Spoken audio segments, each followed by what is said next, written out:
Kaklase naman ang ibang mambabatas na miyembro ng Makabayan Bloc, si Pangulong Bongbong Marcos, na nagsabing hindi niya gusto ang impeachment. Bakit pa siya nagme-medal dito?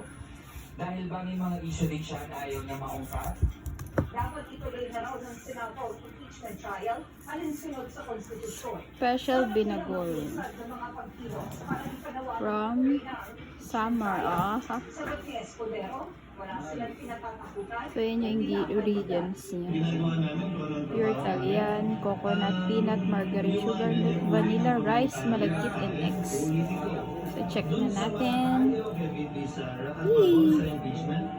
Doon sa mga gusto ni Sara at tungkol sa impeachment, walang bali sa akin yun. Susundin ko kung anong tingin kong tama at nakalagay sa batas. May tumungkin si Escudero sa Kamara.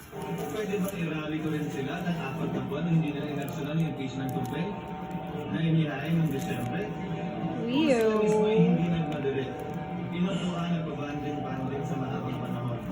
Sino naman sila para madaliin kami ngayon?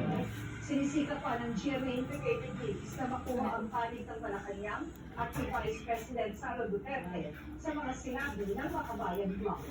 Para sa GMA Integrated Leagues, Tina Pangaliban Perez. Wow. Sige ma, saan galing yan?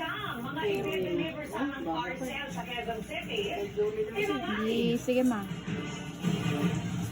5 taong gulang na Nakalagay sa bao. babakasyon lang sa Quezon. Oh, nakalagay sa bao. Matapos madikya.